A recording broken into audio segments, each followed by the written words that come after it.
The big steeple clock at the Peachtree Presbyterian Church had 3 more ticks left.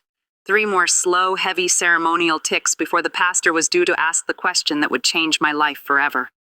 I could feel the silence in the room. It wasn't empty, it was full of expectation.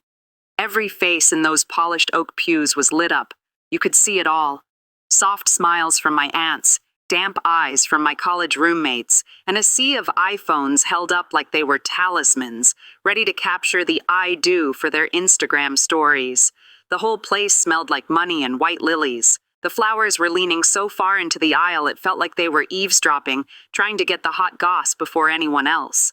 My father's hand was like a warm, heavy stone in mine, solid but also weighing me down just a little. I looked over at Sean. My Sean. His thumb found mine and he squeezed, steady as a promise. He was everything. Standing there in his custom navy blue tux, looking like a man who could build a city and then come home and build a life. I practiced my smile, catching my reflection in the polished brass of a candle stand, and felt for one bright, clean second that everything, every little piece of my messy, complicated life, had finally landed exactly where it was supposed to. I'd been wearing this moment on my skin for years, living for it.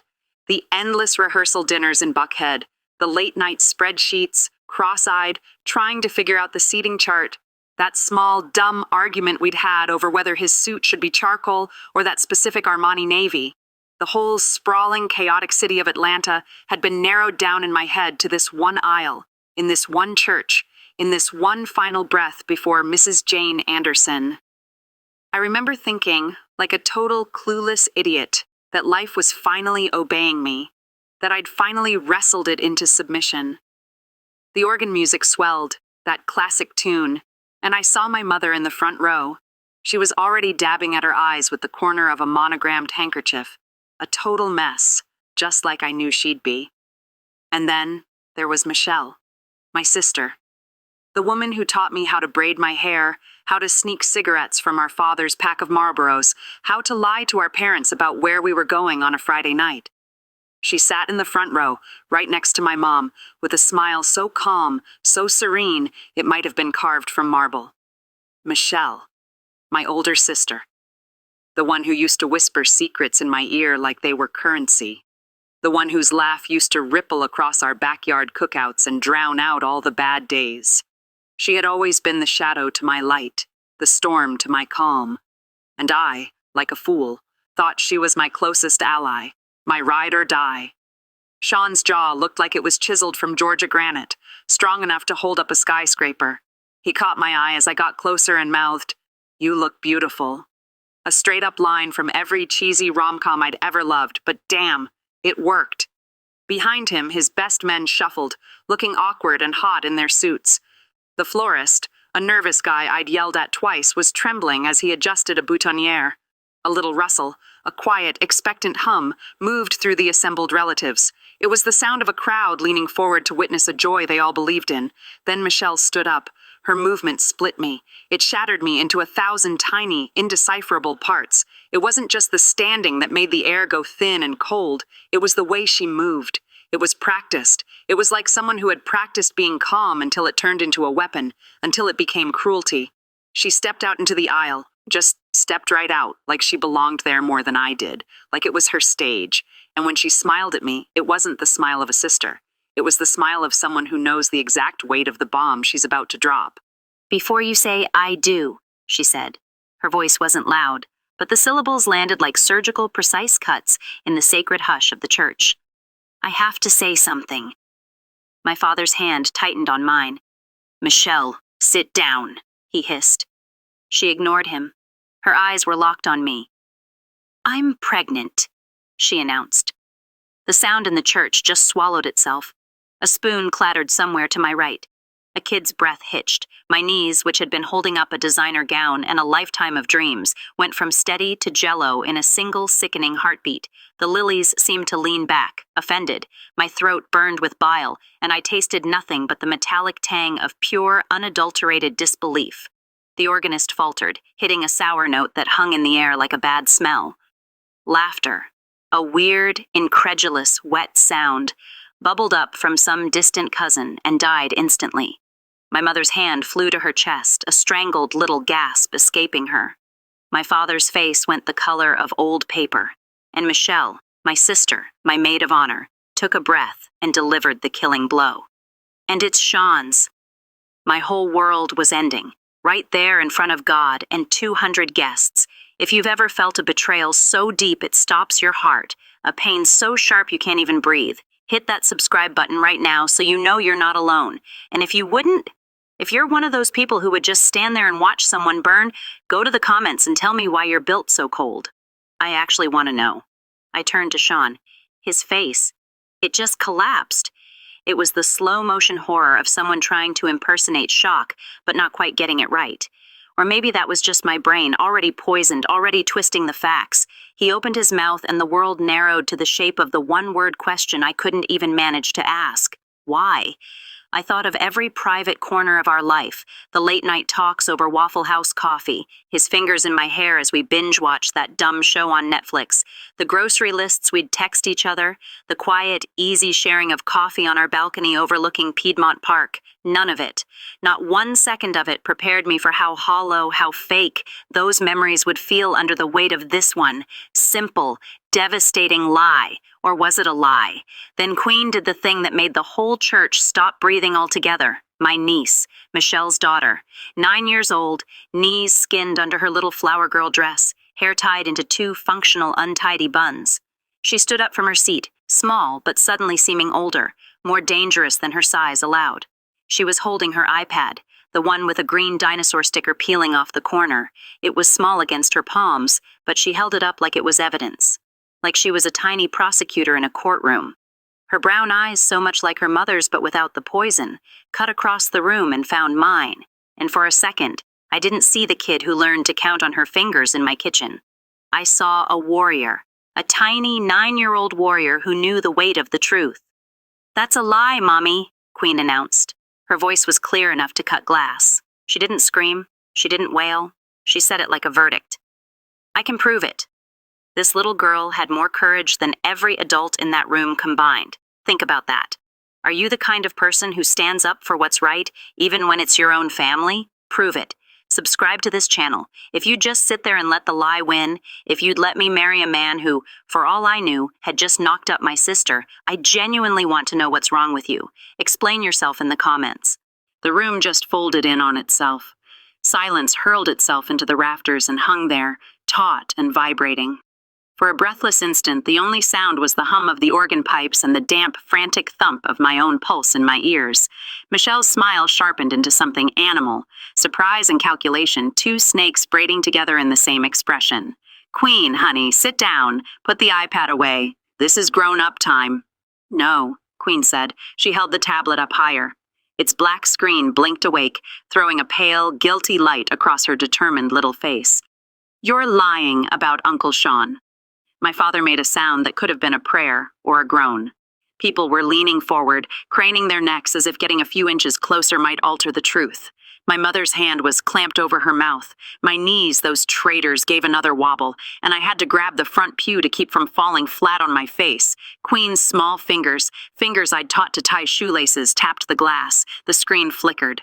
A video was starting, and in that long, impossible, agonizing shuffle of seconds, I felt the last of the life I thought I'd been promised just peel away. A video, a confession, a fabrication. Whatever it was going to be a blade or a bomb. Queen's voice, small and sure, overrode the thundering in my ears. "Play it," she said to herself, tapping the screen one more time. The tablet brightened. The first frame crawled into motion. And then, a voice that wasn't Michelle's or Queen's. A cheesy, upbeat voice from the iPad speaker. "Before we continue, please write in the comment which country you are watching this video from." What? A wave of surreal confusion washed over me. A kid in the pews giggled. "We love knowing where our global family is tuning in from," the voice chirped. "And if this is your first time on this channel, please subscribe. Your support helps us bring even more epic revenge tales of life. Enjoy listening." My God, my niece was playing a YouTube video. A revenge story. Was this a joke? A horribly timed, bizarre prank? Then I saw the real video underneath the ad. The ad finished, and the screen filled with a grainy, poorly lit shot. The quality was trash, the kind you get from a kid's device recording through a crack in a door. But the audio? The audio was crystal clear. And Michelle's voice came first. I recognized it instantly. That particular lilt she used when she thought she was being clever, when she was spinning a web. "It has to be at the wedding," she said. "Maximum impact, maximum humiliation." The image sharpened. It was Michelle's bedroom, the one in the cookie-cutter house in Smyrna she shared with her husband George, my brother-in-law. The camera angle was low, propped on the floor, definitely recorded from somewhere hidden. On screen, Michelle sat on her unmade bed, her iPhone pressed to her ear, painting her toenails a shade of bright, obnoxious red. A red I'd helped her pick out at the Lenox Square Mall 2 months ago. We'd gone shopping together. She told me she wanted to look good for my wedding. She told me she was so happy for me. "She deserves it," Michelle continued, and the venom in her voice, the pure, uncut hatred, made my stomach drop right through the church floor. "Little Miss Perfect, always getting everything handed to her. Mom and Dad always loved her more. Always." A man's voice crackled through her phone speaker, tiny but audible. "And you're sure Sean will go along with this? That he won't just deny it?" Michelle laughed. It was a sound I'd heard 1,000 times growing up, a sound I should have recognized as a weapon long ago. It was the laugh she used when she stole my diary in 8th grade and read it to her friends. The laugh she used when she told my first boyfriend I had a crush on someone else, just to watch him dump me. The laugh she used when she'd borrowed my car in college and returned it with a dent, an empty gas tank, and a vague story about a stray shopping cart. I'd always forgiven her. She was my sister. She was family. "Sean doesn't need to go along with anything," Michelle said, inspecting her nails with a smug little twist of her lips. "He doesn't even know. That's the beauty of it. That's the genius part. I'll stand up, make the announcement, and even if he denies it, the seed of doubt will be planted. Jane will never look at him the same way. The marriage will be poisoned before it even starts. Over. Done." My legs gave out. For real this time. I didn't fall. Someone caught me. My father, I think.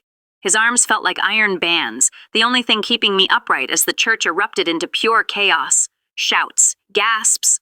"Oh my God!" from Aunt Cheryl in the 3rd row. "Wait!" Queen's voice cut through the noise like a siren. "There's more!" The video continued. The male voice on the phone, the one she was talking to, said, "What about the pregnancy test? You said you had proof. You can't just say it." "Please," Michelle scoffed on the recording. "I bought 5 tests from different stores. CVS, Walgreens. I peed on one. It's positive. Obviously. I'm 8 weeks along." A new wave of sickness rolled through me. She was pregnant. "But I'll tell everyone it's Sean's baby," she continued, her voice giddy with her own brilliance. "George and Sean have similar enough features. Dark hair, blue eyes. Who's gonna know? By the time the baby comes, I'll have already destroyed her perfect little life. And George is so stupid, he actually believes it's his." The camera watched as she stood up, walking to her dresser. She pulled out a small box. I recognized the brand, clear blue. She held the positive pregnancy test up to the light, admiring the 2 pink lines like they were a trophy, like they were a weapon. "So George is going to raise Sean's baby?" the man on the phone asked, sounding almost admiring. "That's cold, Michelle, ice cold." "No," Michelle corrected, and her smile widened into something feral, something I'd never seen before. "George is going to raise George's baby, while everyone thinks it's Sean's. That's the genius. I don't even have to sleep with Sean.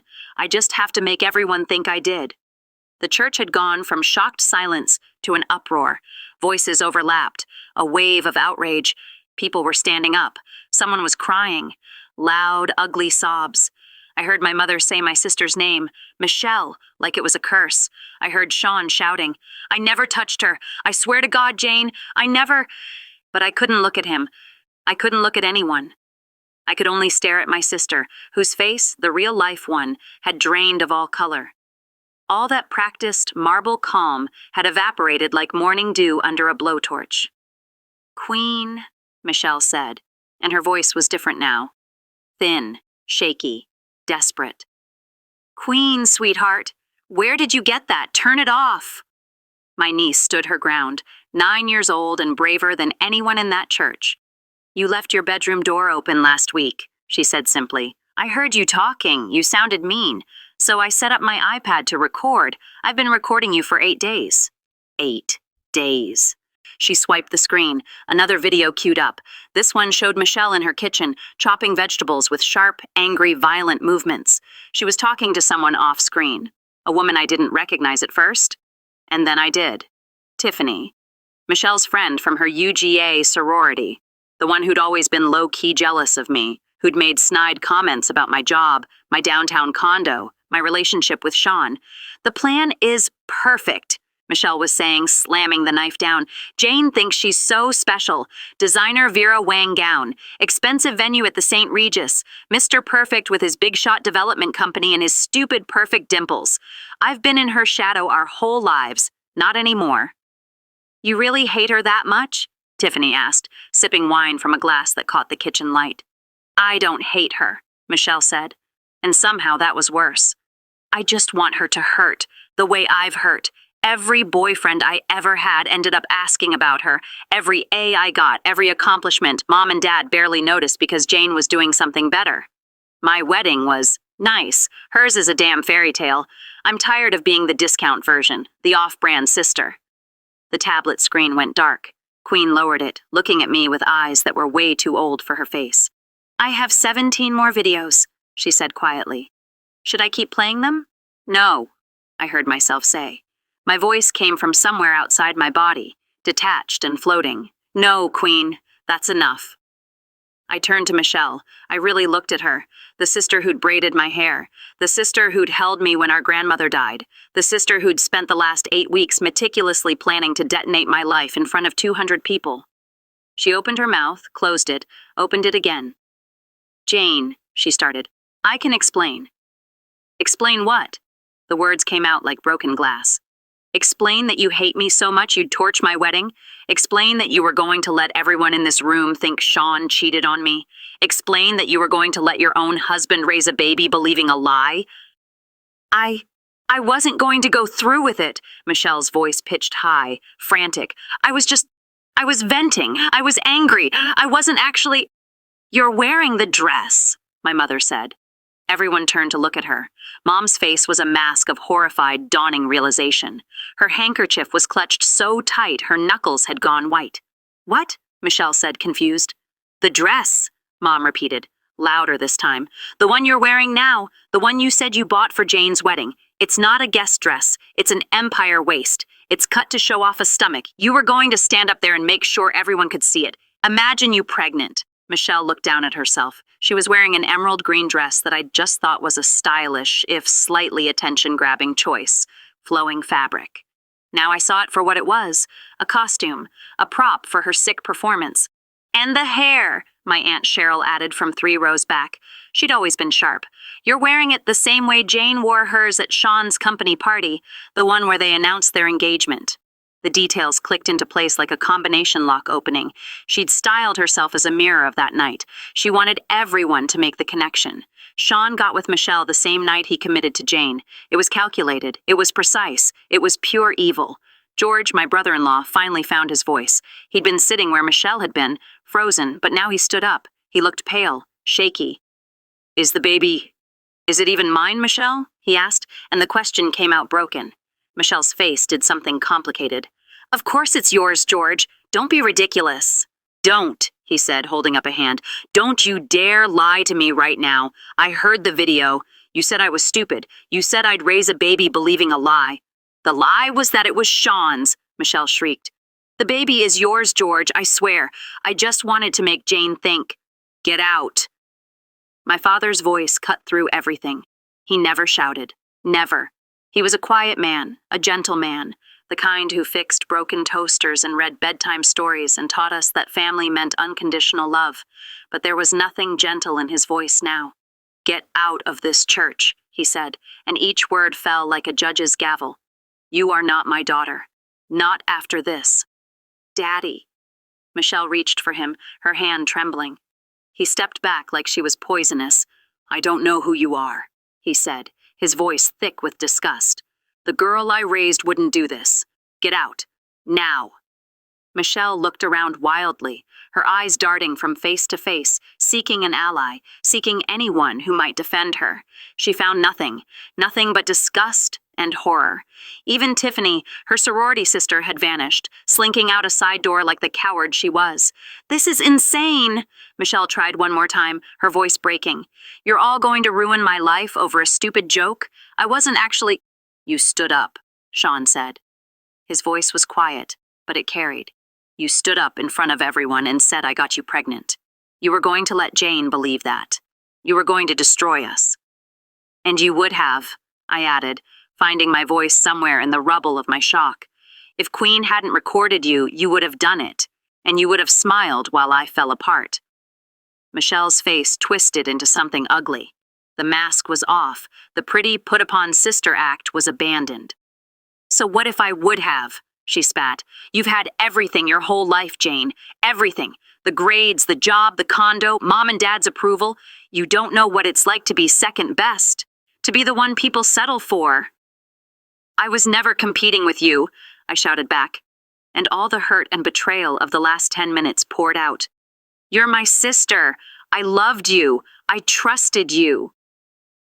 "And that's exactly why it would have been so perfect," Michelle said, and she actually laughed, a harsh, bitter, broken sound. "Because you never saw it coming. You never see anything that doesn't fit into your perfect, shiny little world." My mother slapped her. The sound cracked through the church like a whip, a gunshot. My mom had never raised a hand to either of us, not once. We'd been raised with timeouts and stern talks, never violence. But there she stood, hand still raised, face wet with tears, looking at Michelle like she was looking at a stranger. "You broke my heart," Mom whispered. "How could you?" Michelle touched her cheek, her eyes wide with shock. For a second, a tiny, stupid second, I thought she might apologize, might break down and confess and beg for forgiveness. Instead, she straightened her shoulders, lifted her chin, and with as much dignity as she could muster, she turned and walked out of the church. George followed her, but not before stopping in front of me. "I'm sorry, Jane," he said, his voice thick. "I didn't know. I swear to God, I didn't know." "I know," I told him, because I did. George was a good man who'd had the profound misfortune of marrying my sister. He left. The heavy church doors swung shut behind them with a sound like a jail cell slamming. For a long, long moment, nobody moved. Nobody spoke. We all just stood there, in the wreckage of what was supposed to be the happiest day of my life. Then Sean took my hand. His was clammy. "Jane," he said, and his eyes were bright with unshed tears. "I swear on everything I have. I never touched her. I never even thought about it. You have to believe me." I looked at him. Really looked at the man I'd chosen to build a life with. The man whose face I'd memorized in 1,000 different lights. I thought about the videos. About Michelle's own confession. "Sean doesn't even know." "I believe you," I said. His shoulders sagged with relief. "Good. Okay, Pastor, let's—" "But I can't marry you today," I continued. I watched that relief turn instantly to panic. "Jane? No, please don't do this. Don't let her win." "Not because I don't trust you," I said quickly, holding his hands tighter. "I do, but I can't. I can't do this right now. I can't stand up here and say vows while my sister's betrayal is still ringing in my ears. I can't pretend this didn't happen. I need time. I need to breathe." Sean looked like I'd just shot him, but he nodded. He understood. "Whatever you need," he said, his voice hoarse. "I'll wait. As long as it takes." I turned to the 200 faces staring back at us, hungry for a resolution, for an ending to this disaster. "I'm sorry," I said, and my voice carried in the horrible, heavy silence. "The wedding is postponed. Please, please just go. The reception it's canceled." The bride's room at the back of the church became my prison for the next hour. I couldn't face going home. I couldn't face the reception hall at the St. Regis, where a 5-course meal was waiting, where a 6-foot-tall cake was sitting, where a DJ was probably wondering why the hell the bride and groom hadn't shown up. My mother sat beside me, silent, just holding my hand. My father paced the small room like a caged lion. Sean had respected my request for space and left, but not before making me promise to call him. It was Queen who finally broke the silence. Are you mad at me, Aunt Jane? She asked. She was standing in the doorway, still clutching her iPad to her chest like a shield. Mad at you? I looked at my niece through the blur of tears I'd been fighting. Queen, honey, you saved me. Mom's going to hate me, she said, matter-of-factly. She's going to know I'm the one who ruined her plan. The clinical adult way she said it just broke something in me. I held out my arms, and she came running, burying her face in the expensive white lace of my useless wedding dress.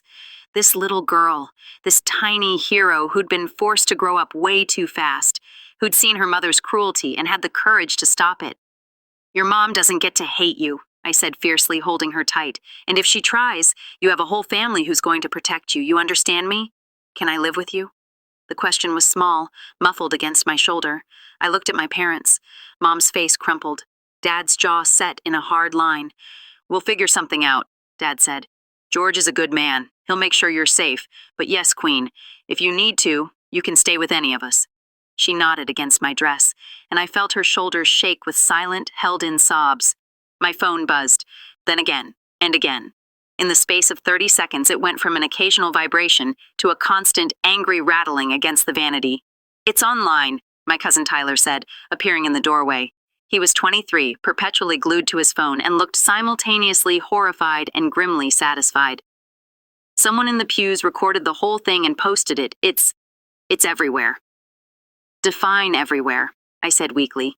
TikTok, Twitter, Instagram, Facebook, WorldStar. Dude, it's viral.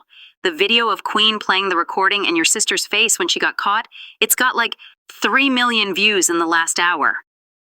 I should have felt violated, exposed. Instead, I just felt numb. What did it matter who saw? The worst had already happened. There's more, Tyler continued, scrolling. People are finding Michelle's social media. They are tearing her apart in the comments. And someone found Tiffany's accounts too. They're tagged in photos together. People are calling them both out. Tyler, not the time, my mom said sharply. Actually, I said slowly, maybe it is. Everyone looked at me. An idea was forming. A cold, terrible, ruthless, and perfectly calculated idea. Michelle had wanted to humiliate me in public, in front of everyone I loved. She'd wanted to plant poison in my marriage before it even began. She'd been willing to detonate my life for her own satisfaction. She deserved to understand exactly how that felt. I was about to go nuclear. And I know some of you listening might think it's too much, that I should have taken the high road, but you're not the one who was just publicly humiliated in a $5,000 wedding dress. If you know what it's like to want justice, I mean real justice, smash that subscribe button right now. If you're going to judge me, go ahead. The comment section is waiting for your pearl clutching. Tyler, I said, my voice careful and cold, send me the link to that viral video. He did. Instantly. I watched it on my phone, saw myself standing at the altar, saw Michelle's righteous announcement, saw Queen's brave intervention, saw my sister's face crumble when she was exposed. The video cut off right after my mother slapped her. The comments, they were brutal. What kind of monster does this to her own sister? That little girl is braver than most adults I know, a true queen. The sister belongs in jail for emotional terrorism. Has anyone found her workplace? She shouldn't be employed anywhere. I should have felt sorry for her. She was my sister, the girl who taught me to ride a bike, the one who let me sleep in her bed during thunderstorms when we were kids. But all I felt was a cold, clear, Arctic fury. I want the full videos, I said to Queen, all 17 of them. Can you send them to me? To my email? Queen nodded, a silent, serious understanding passing between us. She was 9, but she'd learned early that some people just don't deserve mercy. Jane, what are you thinking? Dad asked wearily. I'm thinking Michelle wanted to make a public spectacle, I said. She got her wish. Now she gets to live with the consequences. Over the next 3 days, I didn't leave my downtown condo. Sean came by with food from my favorite Thai place, and he just sat with me. In silence. He didn't push. He didn't pressure me. He was just there. And slowly, in the quiet of my living room, surrounded by wedding gifts we now had to return, I started to trust again. I started to believe that he was exactly who I'd thought he was, a good man who'd been weaponized without his knowledge. But Michelle was a different story. I spent those 3 days watching the videos Queen had sent me, all 17 of them. and they painted a picture, not of a sister having a momentary breakdown, but of a woman who'd spent months planning my destruction with the same care most people put into planning a vacation. In one video, she was practicing her announcement in front of a mirror, testing different phrasings. I'm pregnant with Sean's baby. No, too direct. Sean got me pregnant. Too accusatory. I'm pregnant, and it's your groom's. Yes, perfect. Maximum shock value. In another, she was on the phone with Tiffany, giggling about how she'd been stealing small items from my apartment for weeks. A framed photo of me and Sean from a Braves game, a silver bracelet he'd given me. I'll plant them in Sean's car, she cackled, and discover them later if the wedding announcement doesn't fully destroy them. Phase 2. In a third, she was discussing baby names with George, smiling at him with what looked like genuine affection, then turning away and rolling her eyes the moment he left the room. She was a stranger, a cold, calculated, cruel stranger wearing my sister's face. By day 4, I'd made my decision. I called a meeting, not just family. I called Sean, my parents, Queen, and George. I called my Aunt Cheryl, who'd always been the family's quiet backbone. And I invited my best friend, Keisha, who worked in PR in New York and had a mind like a steel trap. We gathered in my parents' living room, the same room where we'd had countless Christmas mornings. The cognitive dissonance made me dizzy. I want to destroy her, I said without any preamble. Completely. I want Michelle to understand in her bones what it feels like to have your life dismantled piece by piece, and I need your help to do it. Silence. Then George said, I'm in. Everyone turned to look at him. He looked hollowed out, like someone had scooped out everything soft and left only the raw framework. She's been lying to me for months, he continued, his voice dead, playing me, using our baby as a weapon. I went through her phone last night. He pulled out his own phone and passed it around. Screenshots, texts between Michelle and Tiffany. She's been planning this since before she even got pregnant, he said, his voice cracking. She stopped taking her birth control on purpose. She got pregnant to add authenticity to her lie. She was going to tell me the baby came early if anyone did the math. Mom made a wounded animal sound. George, I am so sorry. Don't be sorry, he said, and there was steel in his voice I'd never heard before. Be angry, I am. She made a fool of me. She tried to destroy Jane, and she involved our daughter in her sick, twisted schemes. She doesn't deserve mercy. What's the plan? Keisha asked, all business. I laid it out. Step by step, beat by beat. It was comprehensive. It was ruthless. And it was perfectly 100% legal. When I finished, Dad looked at me with a new expression, something like pride, mixed with a healthy dose of concern. That's going to end her, Janie. Good, I said simply. Phase 1 began with the videos. We didn't just dump all 17 at once. That would have been too much, too fast, too easy to dismiss as a one-time breakdown. No. Keisha helped me create a website, clean, professional, and devastating.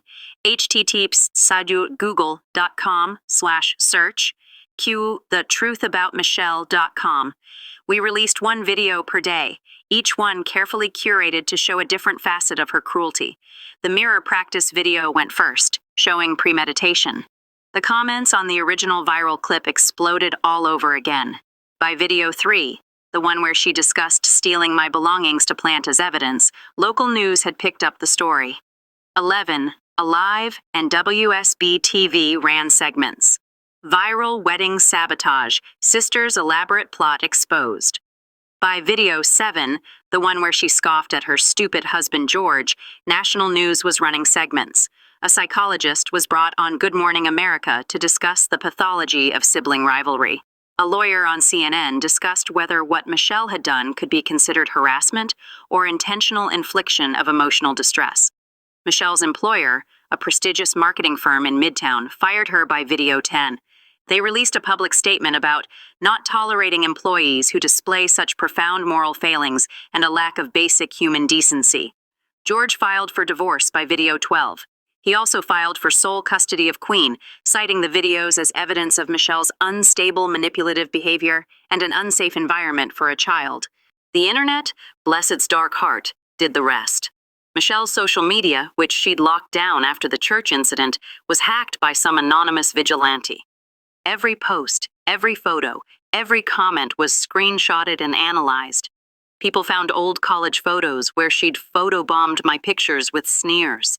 They found old Facebook posts where she'd made subtle digs at me disguised as compliments.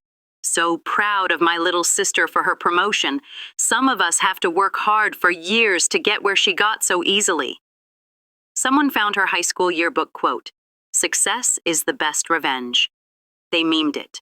They turned Michelle into a punchline. Her friends ghosted her. Tiffany, her partner in crime, issued a public apology on Instagram, claiming she was horrified and had only been humoring Michelle's venting and never thought she'd actually go through with anything. The internet didn't buy it. Tiffany's employer, a small nonprofit, quietly let her go after donors started pulling out, citing her association with the wedding wrecker. Michelle and George's landlord, they had been renting a house in Alpharetta, evicted them, citing the media circus and the undesirable attention as a disturbance to other tenants. By video 17, the one where she called her own husband stupid, Michelle had no job, no home, no friends, and no husband. I should have felt satisfied, triumphant. Instead, I just felt empty. A cold, hollow space where my sister used to live in my heart. Phase 2 was quieter, but more permanent. I hired a lawyer, not for me, for Queen. My niece had been the hero of the story in the public eye, but I knew the reality was more complicated. She was a 9-year-old who'd had to parent herself, who'd witnessed her mother's cruelty, and felt responsible for stopping it. The lawyer helped George document everything. Every video, every text, every instance of Michelle involving Queen in her schemes, or leaving her alone to meet with Tiffany or practice her church announcement. The custody hearing was swift, brutal. Michelle showed up looking raggedy, wearing clothes I recognized from at least 3 years ago. She'd lost weight, her hair was limp. She looked like a ghost of herself. She tried to argue. She said she was a good mother, that one mistake didn't define her.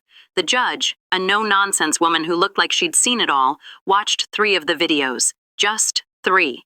"Mrs. Hartley," the judge said, her voice clipped, "you involved your minor daughter in a sociopathic plot to emotionally devastate her aunt. You prioritized your own petty, jealous vendetta over your child's well-being. This court finds that you are not currently fit to have primary custody." Michelle opened her mouth to protest. "Furthermore," the judge continued, "you are to have supervised visitation only, pending the completion of a full psychological evaluation and no less than 6 months of parenting classes. This court's priority is the well-being of the child, not the convenience of the parent." The gavel fell. Michelle looked across the courtroom at me. For the first time since the church, we made eye contact. Her eyes were red-rimmed, broken. She mouthed, "I'm sorry." I looked away. Phase 3 was personal. Sean and I rescheduled our wedding. 3 months later, small, intimate, just immediate family and our closest friends in my parents' beautiful backyard in Marietta.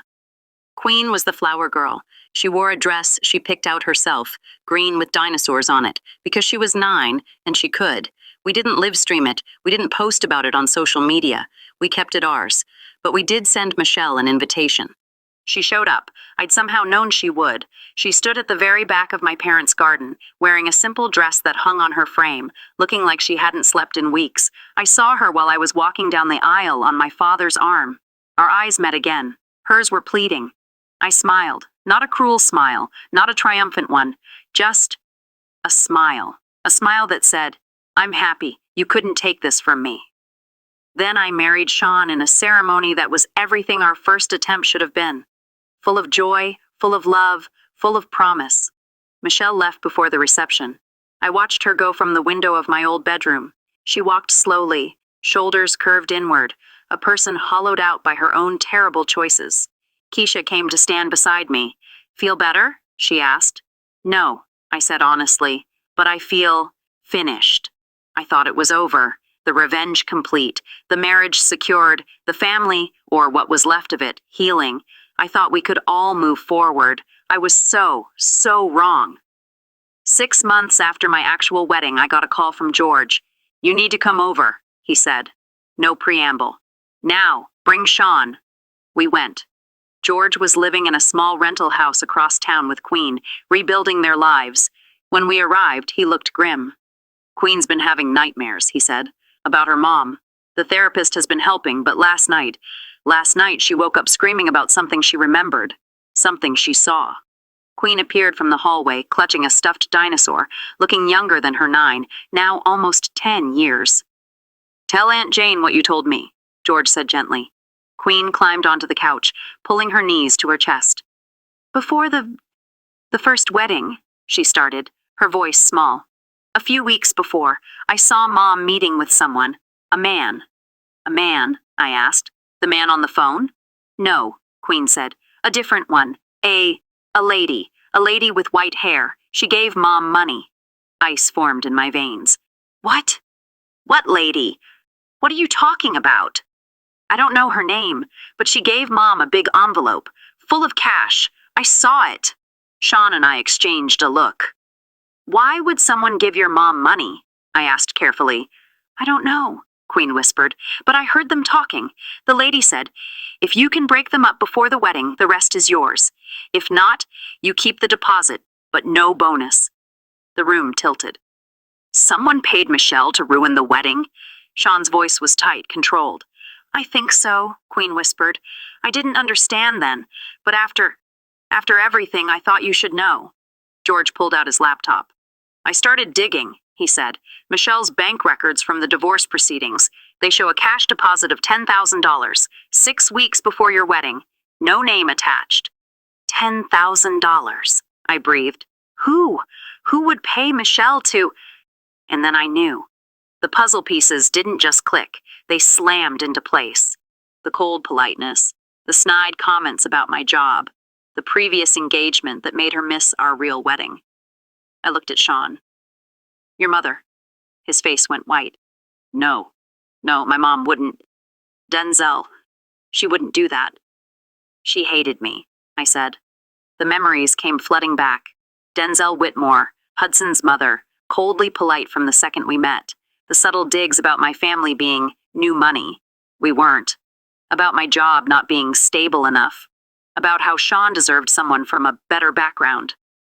She argued with me about marrying you," Sean said slowly, realization dawning on his face. "She said I was making a mistake, that you weren't good enough, that I'd regret it.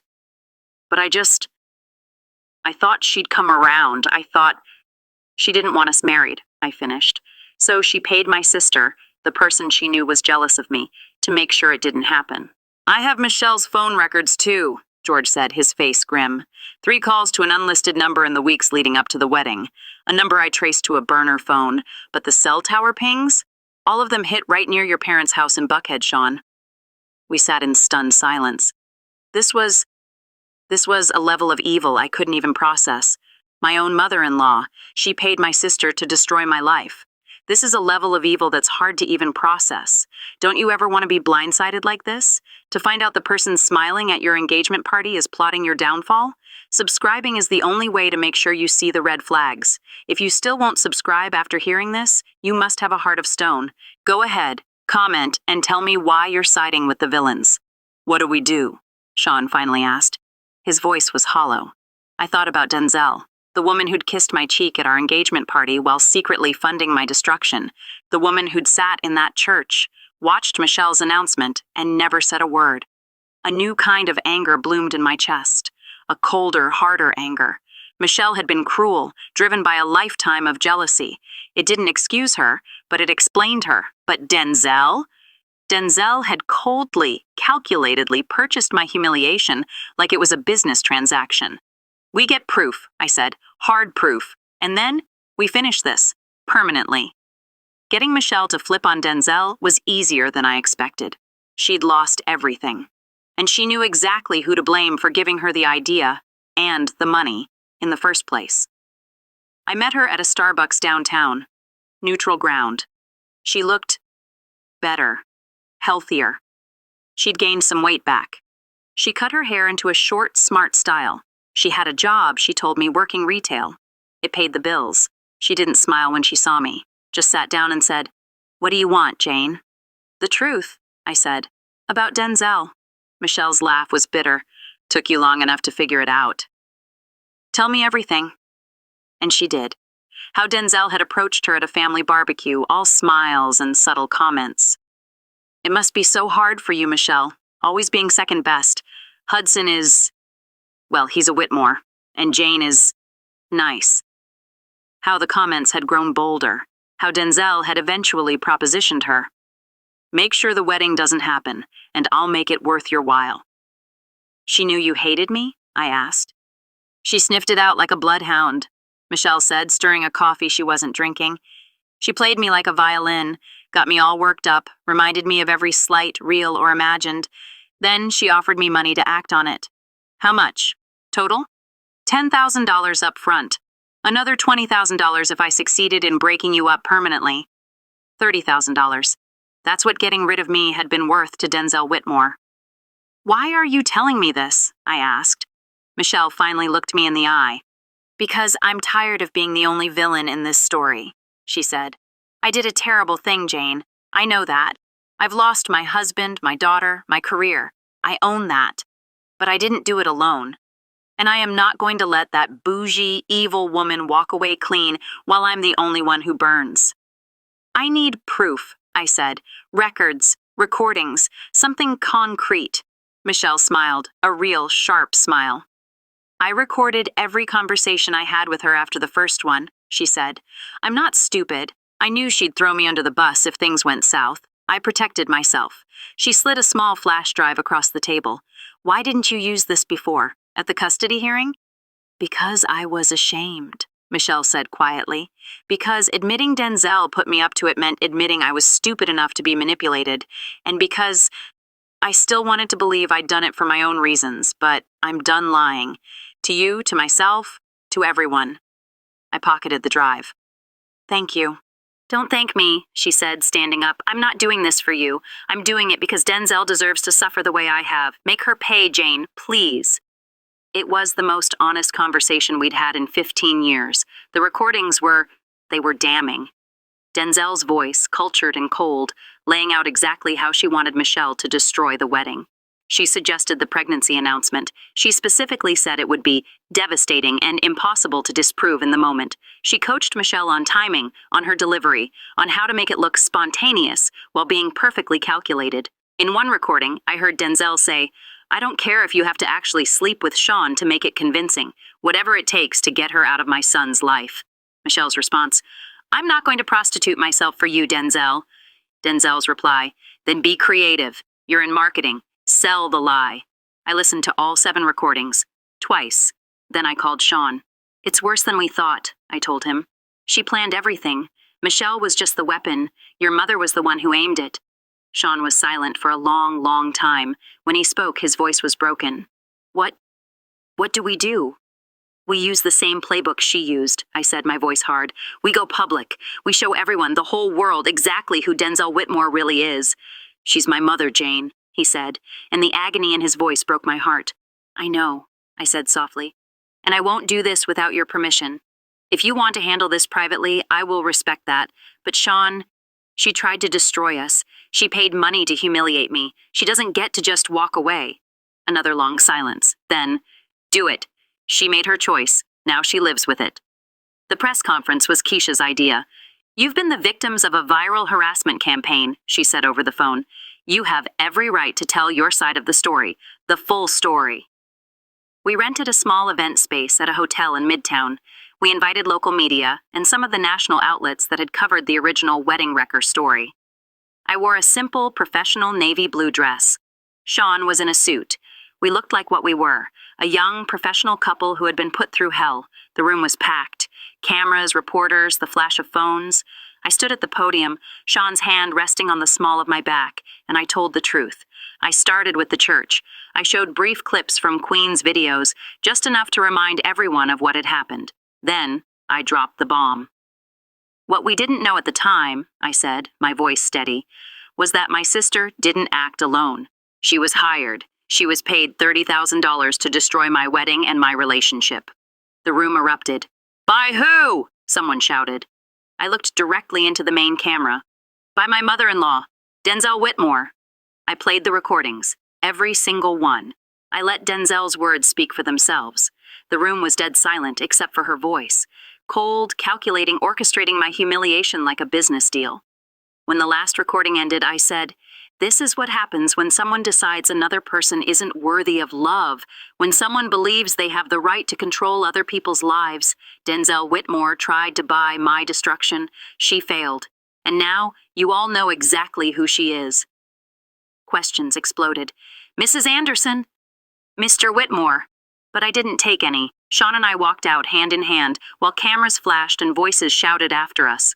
The fallout was nuclear. Denzel was on the board of 3 major Atlanta charities. She was forced to resign from all of them within 48 hours. The organizations released statements about not aligning with individuals who display such moral failings. The exact same language Michelle's employer had used. Her country club in Buckhead revoked her membership. Her church, the same church I was supposed to be married in, asked her not to return. Her friends, the society women she'd spent decades cultivating relationships with, dropped her like a hot stone. Someone leaked her address. Protesters showed up outside her mansion, holding signs, "Money can't buy decency." You failed. Sean stopped taking her calls. His father, Gregory, called instead. "This is family business," he said, his voice clipped. "You should have handled it privately." "Your wife tried to pay someone $30,000 to ruin my wedding," I said, not bothering to hide my anger. "She involved Michelle, she involved Queen, she involved all of us in her sick scheme. She doesn't get privacy. She gets consequences." "She is still Sean's mother," he insisted. "Then maybe she should have acted like it," I said, and hung up. Gregory filed for separation 2 weeks later. Apparently, the revelation of Denzel's scheme was the final straw in a marriage that had been crumbling for years. He'd suspected she was controlling, but the recordings had confirmed it. Denzel ended up alone, in a smaller house on the wrong side of town, her social standing in ruins, her family fractured. I should have felt vindicated. Instead, I just felt tired. So tired. 3 months after the press conference, I got a letter, handwritten on expensive cream-colored stationery that screamed Denzel, even before I saw the signature. "Jane, I expect you won't believe me, but I am sorry. Not for being caught, though that is humiliating beyond words, but for what I did. I convinced myself I was protecting my son from a mistake. I told myself you weren't good enough. I see now that what he deserved was a mother who respected his choices. What you deserved was to marry the man you love without sabotage. I don't expect forgiveness. I don't deserve it. I simply wanted you to know that I understand what I've lost. My son won't speak to me. My husband has left. I have nothing but time to reflect. You won, Jane, completely. I hope that brings you some peace. Denzel." I read it 3 times. I showed it to Sean. "It's a manipulation," he said immediately. "She wants you to feel sorry for her." "Maybe," I agreed. "Or maybe she actually learned something. Do you care?" I thought about it. "No," I said finally. "I don't. What she did was unforgivable. She can be sorry for the rest of her life. It doesn't change anything." I threw the letter away. Queen came to live with us 6 months after our wedding. George had done his best, but he traveled constantly for work, and Queen needed stability. We converted our spare bedroom into her space. Dinosaur posters, a reading nook, a desk for her homework. She settled in like she'd always belonged there. "Aunt Jane?" she asked one night, crawling into bed between Sean and me during a thunderstorm. "Do you think Mom will ever be okay?" I thought about Michelle. She'd completed her court-ordered therapy. She'd gotten a new, better job using her skills for a nonprofit. She was slowly rebuilding. She and I had met for coffee a few times. Awkward, stilted. We'd never be sisters again. Too much was broken. But we were trying. "I think your mom is working on being okay," I told Queen. "People make bad mistakes, really bad ones, but they can also grow. Whether she does, that's up to her." "Do you forgive her?" she asked, the million-dollar question. "I don't know," I said honestly, "but I'm learning that forgiveness isn't something you owe other people. It's something you give yourself, when you're ready to stop carrying all that anger." "Are you ready?" she asked. "Getting there," I said, and kissed her forehead. We built our happiness from the ashes. We won. If you want this kind of strength in your own life, if you want to learn how to fight back and build a life no one can tear down, you know what to do. Subscribing is your first step to getting a backbone. And if you watch this whole thing, took my story, and still won't give one simple click, seriously, what are you doing here? Tell me in the comments why you just take and never give back. Sean and I celebrated our first anniversary with a quiet dinner at home. We made it. Through hell, I agreed. I looked around our home, photos on the walls, our actual wedding, Queen's adoption paperwork being finalized, family dinners, the life we'd built from the ashes. Yeah, I said. It was worth it. The knock came on a Saturday morning. I was making pancakes. Queen was at the table doing homework. I opened the door to find Michelle. She looked good, healthy. She held a small gift bag. Hi, she said. Hi. I know I don't have the right to just show up, she said. But it's Queen's birthday next week. I wanted to drop this off. George said it was okay. She's inside, I said. If you want to say hi. Her face lit up. Really? She came in. Queen looked up. Hi, Mom. Hi, baby, Michelle said, her voice breaking. They talked for 20 minutes. Awkward, careful, both trying. When she left, she hugged Queen tight and thanked me with tears in her eyes. Does this mean things are going back to normal? Queen asked after she left. No, I said gently. Normal's gone, but maybe we can find something new, something better. She nodded, satisfied, and went back to her dinosaurs. That night, Hudson found me on the back porch. You okay? He asked. I was just thinking about the church, I said, about how everything fell apart. Regrets? No, I said, and I meant it. If it hadn't happened, I wouldn't have known who I could really trust. I wouldn't have gotten Queen. I wouldn't have learned how strong we are. You know what the best revenge is? He asked. What? Being happy, despite everything they tried to do, building a life they can't touch. I leaned into him. Around us, the neighborhood was quiet. Inside, our daughter was safe. Our family, unconventional and scarred, but whole, was intact. Yeah, I said, that's exactly right. I never saw Denzel again.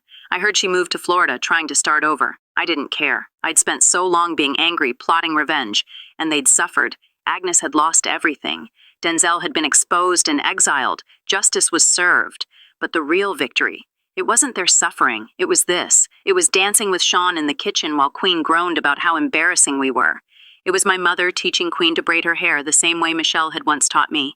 It was choosing every single day to build something beautiful from the wreckage. The wedding had ended in disaster. But the marriage was everything I'd ever wanted.